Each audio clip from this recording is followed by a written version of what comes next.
ನಮಸ್ಕಾರ ಎಲ್ಲರಿಗೂ. ಇವತ್ತಿನ ಈ ವಿಡಿಯೋದಲ್ಲಿ ನೀವು ಯಾವುದೇ ಕಾರ್ಯವಾಗಲಿ ಅಥವಾ ದೇವರ ಸಂಕಲ್ಪವಾಗಲಿ ಆ ಕಾರ್ಯಕ್ರಮ ಸಂಪೂರ್ಣವಾಗಬೇಕಂದ್ರೆ ಅದರ ಇಂದಿನ ಶ್ರಮ ಎಷ್ಟಿರುತ್ತೆ ಅನ್ನೋದನ್ನು ಈ ವಿಡಿಯೋದಲ್ಲಿ ನೋಡ್ಬೋದು. ದೇವರ ಕೃಪೆ ಭಕ್ತರ ಮೇಲೆ ಇದ್ದರೆ ಸಾಕು, ಎಷ್ಟೇ ಕಷ್ಟದ ಎಷ್ಟೇ ಶ್ರಮದ ಕಾರ್ಯಕ್ರಮವಾದರೂ ಆ ಕಾರ್ಯಕ್ರಮ ತುಂಬ ಸುಲಭವಾಗಿ ಆಗುತ್ತೆ ಅನ್ನೋದನ್ನು ಈ ವಿಡಿಯೋದಲ್ಲಿ ನೀವು ನೋಡ್ಬೋದು. ಈ ದೇವಸ್ಥಾನ ಬಂದ್ಬಿಟ್ಟು 12ನೇ ಶತಮಾನದಲ್ಲಿ ನಿರ್ಮಾಣವಾದಂತಹ ದೇವಸ್ಥಾನ ಶ್ರೀ ಮಲ್ಲಿಕಾರ್ಜುನ ಸ್ವಾಮಿ ದೇವಸ್ಥಾನ. ಈ ದೇವಸ್ಥಾನ ಮುತ್ತುಗಟ್ಟೆ ರಸ್ತೆ, ಕುರುಗೋಡು ಗ್ರಾಮದಲ್ಲಿದೆ.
ಭಕ್ತರು ಕೈ ಜೋಡಿಸಿ ಹೃದಯದಿಂದ ಸೇವೆ ಸಲ್ಲಿಸಿದರು. ಪ್ರತಿ ಕಲ್ಲಿನಲ್ಲೂ ಅವರ ಶ್ರಮದ ಗುರುತು ಮೂಡಿತು. ಶ್ರಮ, ಭಕ್ತಿ ಮತ್ತು ನಂಬಿಕೆಯಿಂದ ದೇವಾಲಯ ಹೊಸ ರೂಪ ತಳೆದಿದೆ. ಶ್ರೀ ಮಲ್ಲಿಕಾರ್ಜುನ ಸ್ವಾಮಿಯ ಕೃಪೆಯಿಂದ ಈ ಕಾರ್ಯ ಪವಿತ್ರವಾಯಿತು. ಭಕ್ತರ ಶ್ರಮ ಮತ್ತು ನಿಸ್ವಾರ್ಥ ಸೇವೆಯೇ ಈ ದೇವಾಲಯದ ನಿಜವಾದ ಶಕ್ತಿ ಮತ್ತು ಅಲಂಕಾರ ಅಂತಲೇ ಹೇಳ್ಬೋದು. ಈ ನವೆಂಬರ್ ದಿನಾಂಕ 9, 10, 11 ಈ 3 ದಿನಗಳಂದು ಈ ದೇವಸ್ಥಾನದಲ್ಲಿ ನೂತನ ವಿಗ್ರಹ ಪ್ರತಿಷ್ಠಾಪನೆಯ ಕಾರ್ಯಕ್ರಮ ನಡೆಯಲಿದೆ. ಇನ್ನು ದಿನಾಂಕ 9 ಭಾನುವಾರ ದಿನದಂದು ಸಾಯಂಕಾಲ ಗೋಧೂಳಿ ಲಗ್ನದಲ್ಲಿ ಗಣಪತಿ, ರುದ್ರ, ಪವನ ಹೋಮ ಈ ಕಾರ್ಯಕ್ರಮ ನಡೆಯಲಿದೆ. ಇನ್ನು ದಿನಾಂಕ 10 ಸೋಮವಾರ ದಿನದಂದು ಬೆಳಗ್ಗೆ 12 ಗಂಟೆಗೆ ಪುನರ್ವಸು ನಕ್ಷತ್ರ ಮಕರ ಲಗ್ನದಲ್ಲಿ ನೂತನ ವಿಗ್ರಹಗಳ ಪ್ರತಿಷ್ಠಾಪನೆ ನಡೆಯಲಿದೆ. ಅಂದರೆ ಶ್ರೀ ವೀರಭದ್ರ ಸ್ವಾಮಿ ಹಾಗೆ ಅಭಯಾಂಜನೇಯ ಸ್ವಾಮಿ ಮತ್ತು ನಾಗದೇವತೆಗಳ ಪ್ರತಿಷ್ಠಾಪನೆಯ ಕಾರ್ಯಕ್ರಮ ಈ ದಿನದಂದು ನಡೆಯಲಿದೆ. ಮತ್ತು 11ನೇ ತಾರೀಕು ಮಂಗಳವಾರ ದಿನದಂದು ಬೆಳಗ್ಗೆ 10 ಗಂಟೆಗೆ ಆಶ್ಲೇಷ ಬಲಿ ಪೂಜೆ ಕಾರ್ಯಕ್ರಮ ನಡೆಯಲಿದೆ.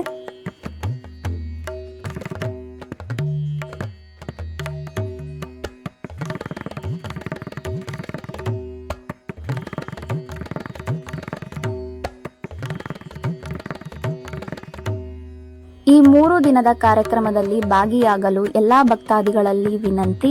ಇನ್ನು ಈ ಪ್ರತಿಷ್ಠಾಪನೆಯ ಮಹೋತ್ಸವ ಕಾರ್ಯಕ್ರಮದಲ್ಲಿ ಭಾಗಿಯಾಗುವುದರಿಂದ ಸಂತಾನ ಹಾಗೆ ಕಲ್ಯಾಣ ಮತ್ತು ತಮ್ಮ ಎಲ್ಲ ಕಷ್ಟಗಳು ನಿವಾರಣೆಯಾಗಿ ತಮ್ಮ ಸಂಕಲ್ಪಗಳು ನೆರವೇರುತ್ತವೆ. ಈ ಕಾರ್ಯಕ್ರಮದಲ್ಲಿ ಭಾಗಿಯಾಗಿ ದೇವರ ಕೃಪೆಗೆ ಪಾತ್ರರಾಗಿ ಕಾರ್ಯಕ್ರಮಕ್ಕೆ ಸರ್ವರಿಗೂ ಸ್ವಾಗತ ಕೋರುವವರು ಶ್ರೀ ವೀರಭದ್ರಾಚಾರ್ಯವರು ಹಾಗೆ ಅವರ ಹುಣ್ಣಿಮೆ ಭಕ್ತ ವೃಂದದವರು.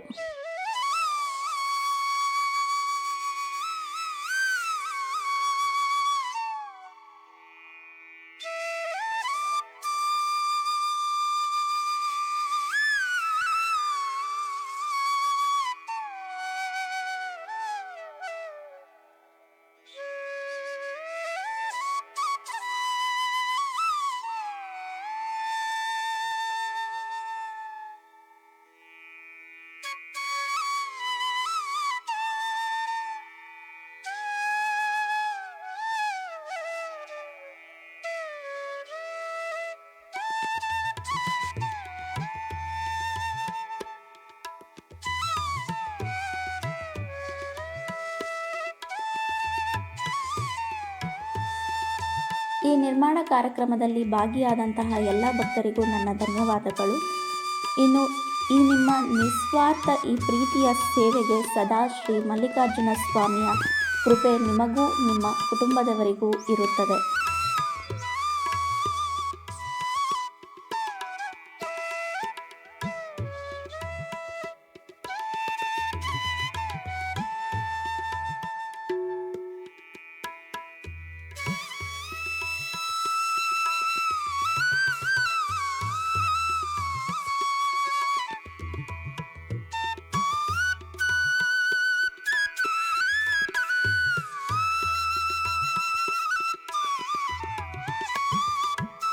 ಮತ್ತೊಮ್ಮೆ ಈ 3 ದಿನದ ಕಾರ್ಯಕ್ರಮದಲ್ಲಿ ಭಾಗಿಯಾಗಲು ಎಲ್ಲರಿಗೂ ಸ್ವಾಗತ. ಈ ವಿಡಿಯೋ ಇಷ್ಟ ಆದಲ್ಲಿ ಲೈಕ್ ಮಾಡಿ, ಶೇರ್ ಮಾಡಿ, ಸಬ್ಸ್ಕ್ರೈಬ್ ಮಾಡಿ. Thank you for watching.